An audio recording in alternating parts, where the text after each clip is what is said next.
به نام خدا، هموطنان عزیزم، بینندگان محترم و ارجمند شبکه سه سیما برنامه فوتبال برتر، سلام، شبتون بخیر باشه. تشکر و قدردانی از محمد رضا احمدی عزیز و جناب آقای مازیار. در خدمتتون هستیم با پخش زنده دیدار تیم‌های ایران و تاجیکستان.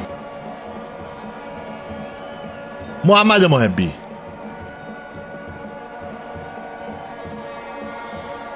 پاس بلند نورافکن برای نعمتی، موقعیت خوبی هست، نعمتی فرستاد به مقابل دروازه، توپ به تیر افقی دروازه برخورد میکنه.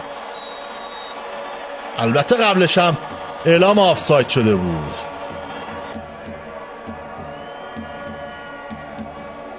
ارسال بلند دیگه، مهدی محبی به توپ رسیده، آریا یوسفی هم بهش کمک میکنه.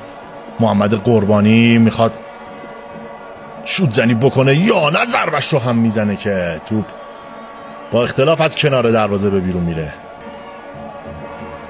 سفراف ضربه سر رو زد ولی توپ بازیکنان ما گرفتن. سامان قدوس میچرخه به دنبال یار خالی هست. حالا محمد محبی توپو تصاحب کرده، توپ اضافی تو زمین مسابقه، چیکار میکنه؟ یه اشتباه و حالا گل اول برای ما به دست میاد. چه اشتباه بدی داشت رستم یتیموف و بازی حالا 1-0 میشه به نفع ایران. محمد مهدی محبی بازی رو 1-0 میکنه. اینجا هم جالب بود که توپ جمع‌کنی توپ اضافه وارد زمین مسابقه کرد ولی داور بازی رو دنبال کرد. روی این صحنه اشتباه مرگبار رو انجام داد رستم یتیموف.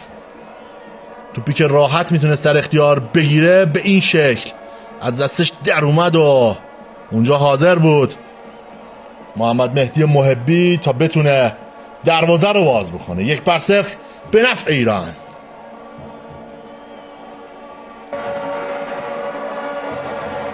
یه اشتباه، نورافکن رو توپ اثرگذار محمد مهدی محبی. یه پاس بلند، چه موقعیت خوبیه روی ضد حمله برای تیم ایران. محمد محبی خودش رسونده به محوطه جریمه و این هم گل دوم. گل دوم برای ایران. بازی 2-0 میشه. چه ضد حمله برقاسایی از بازیکنان ما. چقدر خوب بود حرکت محمد محبی و حالا بازی 2-0 میشه.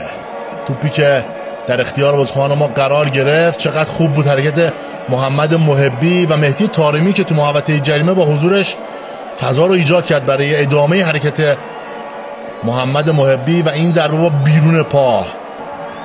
جلیلوف تقریبا میشه گفت که حمله همه جانبه‌ای دارن تاجیک ها روی دروازه ایران. یه همکاری خوب، پنجشنبه رو به بیرون، این ضربه روی زمین و پیام نیازمند.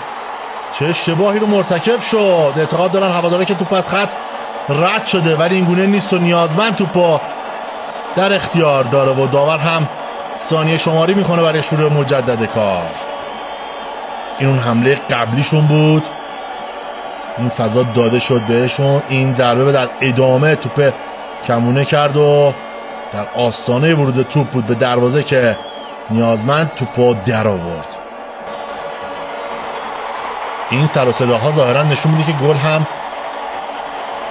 تایید شده یا نه. باید ببینیم که نظر داور مسابقه چیه. بله، گل گرفته شده. گل گرفته شده و بازی میشه 2-1. پاس در عمقی که ارتباط قطع شد. جلیلوف حالا جسارت بیشتری پیدا میکنن بازیکن تاجیکستان. سامیف چرخش خوبی داره این بازیکن، بین 2-3 نفر توپو عبور داده و میبره به سمت راست. توپش هم سالم رسیده.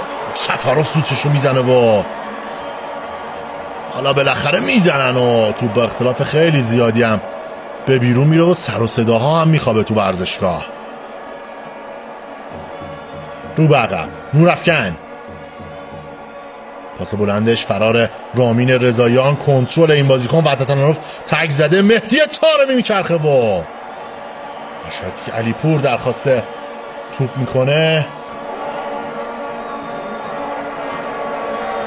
کوتاه کار میکنن. این بار یه کار تمرین شده که خیلی هم زیاد روش تمرین نکرده بودن تاجیک ها. توپ برمیگرده، یه ارسال، یه ضربه سر. گل دوم.